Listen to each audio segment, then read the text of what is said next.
Et salut les loulous, j'espère que vous allez bien. Donc voilà, on va faire un petit débrief des matchs de ce soir. On va y aller dessus. Il y en a trois au programme. Il n'y a pas eu de vidéo hier parce que j'ai pas eu le temps. Du coup, ce qui s'est passé à l'Ouest avec la surprise des Pels qui sont allés s'imposer sur le parquet des Suns. Voilà, donc un partout dans la série. Voilà, petite surprise, mais bon, comme j'avais dit, les Pels sont capables d'aller chercher un match chez les Suns, même si les Suns restent favoris. Ils l'ont fait. Donc voilà, sinon après derrière, pas vraiment de surprise. Donc voilà, donc ce soir il y a trois matchs au programme, trois matchs de la Conf Est. On va commencer par le premier, sûrement la série la plus compliquée à l'Est, le choc Boston Nets. Voilà, le match numéro 2. Boston avait emporté d'un point au premier match grâce au buzzer beater de Jason Tatum. Le premier dans l'histoire des playoffs à Boston.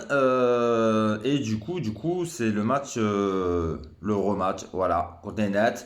Que dire, les cotes du coup sont à 1,64 pour Boston et à 2,25 pour les Nets. Ça risque d'être serré, même si je vois Boston encore sur la même dynamique. Je vois Boston, maintenant la cote à 1,64.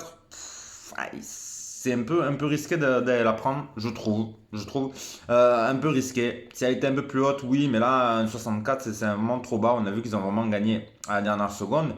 Même si je pense que ce soir ça sera encore pour Boston. Même si on voit que cette équipe des Nets, là, la compo est sortie, c'est le 5 majeur. Bon, voilà, les patrons sont là. Donc non, je vais plutôt miser sur... je prends les mêmes et on recommence. Voilà, c'est-à-dire Tatum, Irving et Durant à plus de 19 points. Voilà, donc la cote va avoisiner pour les trois 1,40. Donc déjà, on s'approche un peu des 1,60. Je trouve que c'est un peu plus safe que la victoire de Boston en sec. Après, qu'est-ce qu'on pourrait rajouter? À la limite, vous pouvez mettre le handicap des Nets. Un peu risqué là aussi. Donc non, on va rester sur les trois joueurs. Et c'est le match le plus haut projeté. Voilà. Elle est projetée à 226. En sachant que le match après des Bucks est à 225 et le match de Raptor à 217.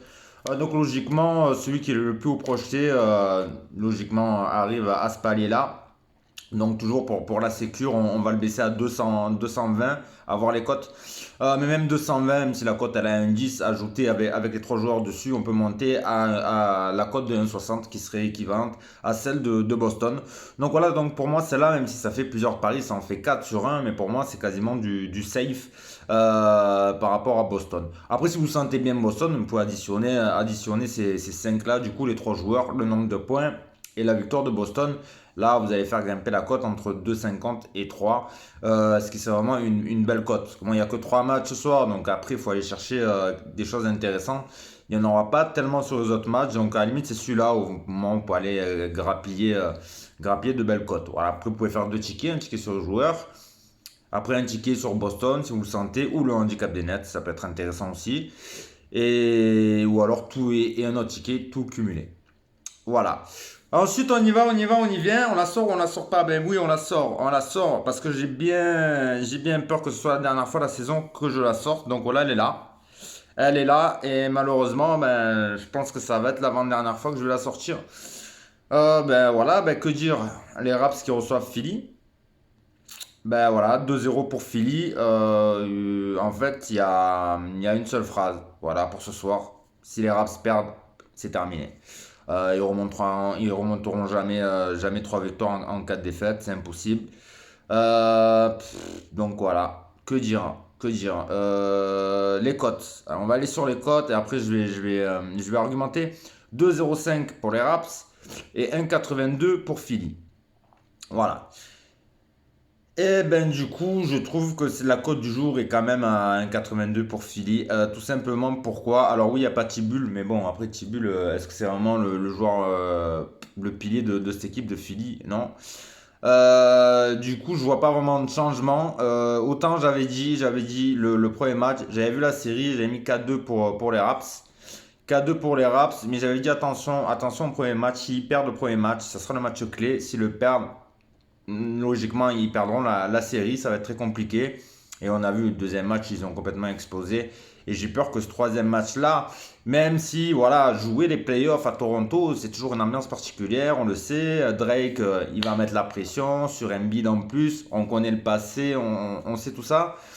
Peut-être qu'en première mi-temps, ça va jouer. Peut-être que les Raps vont peut-être mener à la première mi-temps. Ils risquent d'avoir un match peut-être en première mi-temps. Et malheureusement, on le voit cette année, dans le troisième quart, c'est compliqué. C'est compliqué et Philly arrive à monter en régime au fur et à mesure de la rencontre. Donc j'ai peur que dans le troisième quart, tout se joue et après ça déroule et qu'ils perdent. Et qui perdent même assez large. J'ai peur de ça malheureusement, je pense que ça va être la triste réalité pour moi forcément. Après, pas pour les supporters de Philly, mais après j'essaie d'être le plus objectif possible. Et je vois pas comment les Raps, ils peuvent gagner. Allez, comme j'ai toujours dit sur un malentendu, ouais, ils peuvent gagner. Mais après, là, il y a deux à domicile. Ils gagneront pas les deux. Ils gagneront pas les deux. Et après, il faudra aller gagner à Philly. Il y a autre chose aussi, c'est que je sais pas si Nick Nurse va accepter le contrat chez les Lakers. En tout cas, c'est en discussion, c'est des rumeurs. J'espère que c'est pas dans sa tête parce que du coup, bon, il laisserait après il partirait chez les Lakers et là, ça serait compliqué pour l'année prochaine. Bref, voilà, même j'ai vu une stat de Van Vliet contre, voilà, quand il joue contre Philly sur Maxey, il n'arrive pas à défendre, c'est une catastrophe sur les stats. Là, bon, forcément, il va être titulaire, on peut pas le mettre sur le banc, mais Maxey est en pleine bourre en ce moment, et là, ce soir, à mon avis, il va faire la même. Il va faire la même, et Van Vliet arrive pas sur Maxey, donc à moins que Nick Nurse arrive à changer ça, arrive à trouver le petit truc pour défendre sur Maxey. Et sur Embiid aussi, c'est compliqué. La défense, il va falloir vraiment qu'il trouve quelque chose pour s'en sortir, quoi. Parce que s'il fait comme les deux premiers matchs, ça va être compliqué, en sachant que Barnes, eh ben, logiquement, il jouera pas, il est encore blessé ce soir. Donc ça va être très, très, très compliqué. Donc voilà. Donc moi, je vais quand même rester sur la victoire de Philly à 1,82. On peut tenter aussi le Maxé. Voilà, si le Maxé a plus de 19,5 points. Voilà, après ben, comme d'hab, de toute façon, Embiid a plus de 20 points, bon, la cote doit pas être très belle. Mais bon, Maxé avec la victoire de Philly, ce sera logiquement une cote à 2,20, 2,30. Après, vous pouvez faire un ticket séparé. Victoire de Philly, vous prenez pas de risque. Pour moi, c'est quasiment du safe. Et après, sur un autre ticket, Maxé en simple ou alors même en combiné, Philly plus Maxé. Donc voilà, après, du côté des Raps, bon, Siakam dépassera les 20 aussi. Voilà, si vous voulez la jouer safe, vous pouvez mettre ouais, Siakam avec plus de 20 et ainsi que Embiid. Mais bon, c'est une cote à quoi? 1,20. Bon, pas forcément intéressant. Mais voilà, bon, mais malheureusement, je pense que ce soir, ça va sonner la fin. Ils m'ont toujours surpris cette année. De toute façon, ils m'ont toujours surpris. Genre que je les attendais pas, ben, ils sont arrivés. Et quand je les attendais, ils étaient pas là. Donc, ben, si on reste dans la logique, ce soir, ils devraient gagner. Mais quand objectivement, je regarde les matchs et comment tout ça se profile, je les vois pas gagner franchement ce soir. Et à mon avis, ça risque de faire un sweep. Ça risque de faire un gros sweep 4-0 et j'ai bien peur de ça. Voilà, j'ai bien peur de ça. Le premier match c'était le match clé, ils l'ont perdu et maintenant c'est l'hécatombe. En plus, ils ont perdu 3 joueurs le premier match, même s'il y en a deux qui ont joué, mais pas forcément à 100%. Voilà, bon, du coup, on verra, mais pour moi, Philly, malheureusement, ce soir, cote à 1,82, c'est une cote très intéressante et c'est à prendre haut les mains. Et ensuite, dernier match, les Bucks qui reçoivent les Bulls. Voilà, premier match remporté par les Bucks. Pas vraiment de surprise, 1,19 pour les Bucks et cote à 5 pour les Bulls. Bon, là aussi, ça sent un peu le sweep, je pense, ou le 4-1 du côté des Bucks pour moi. Donc voilà, 1,20. Est-ce qu'il faut mettre un handicap? La cote n'est pas vraiment belle à 1,20, donc il faudrait rajouter du Giannis. Du Giannis à plus de 20 points si vous voulez prendre le risque. Mettez du Holiday. Holiday à plus de 20 points, vraiment pour faire grimper la cote.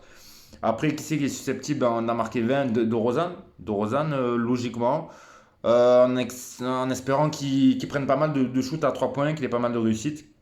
Ça peut aller vite. Si c'est pas lui, c'est Vucevic ou Lavine. Donc voilà. Qu'est-ce qu'on pourrait tenter? À la limite, plus du Lavine et Giannis à plus de 20 points avec la victoire des Bucks. On va être sur une cote à 1,60 aussi. Voilà, le match est estimé à 225 points. Vous pouvez le baisser à au moins 200, 215 points. Regardez la cote. Voilà. Tout ça, c'est des petites choses à prendre. Ce sera des petites cotes, mais ça peut le faire sur un my match. Voilà, 215 points dans le match. 20 pour Giannis. Qu'est-ce que vous pouvez faire? La victoire des Bucks. Voilà. Et puis, à la limite, vous prenez pas de risque sur Vucevic ou Lavin ou de Rosanne. Mais de toute façon, il y en a un des trois large qui va planter au moins 20 points. Souvent, des fois, c'est de Rosanne ou Lavin. Là, ce soir, je vois plus de Rosanne, mais ça se trouve, ça peut être Lavin. Mais après, si vous voulez jouer la sécure, vous pouvez tenter le Vucevic. Voilà. Mais si vous voulez pas vraiment prendre de risque et rester vraiment sur du safe, safe, safe, prenez les Bucks et voilà. Prenez les Bucks et avec plus de 215 points et Giannis a au moins 20 points. Voilà. Et après, si vous voulez prendre le risque, vous mettez du Holiday, du Vucevic, du Giannis. Et voilà, voilà, voilà. Bon, ben voilà, ben, je fais un petit récap. Ben, ce soir, donc Boston qui reçoit les Nets. Donc voilà, pour moi, victoire de Boston, mais la cote trop basse pour la jouer en sec. Donc vous jouez le plus de 220 points dans le match avec Durant, Tatum et Irving à plus de 20 points dans le match. Tout ça cumulé. Ensuite, Philly en sec. Philly en sec et après vous pouvez mettre sur un autre ticket Philly plus Maxé à plus de 20 points. Et ensuite, ben voilà, ben comme je vous ai dit, les Bucks. Les Bucks avec plus de 215 points dans le match avec Giannis. Avec Giannis, voilà. Voilà, que 3 matchs, il n'y a pas beaucoup de choses, mais bon voilà, ben, on fera un débrief demain en espérant que je me sois bien trompé sur les races, mais bon, c'est malheureusement, ça m'étonnerait. Allez, ciao les loups, bonne soirée, à demain, ciao ciao.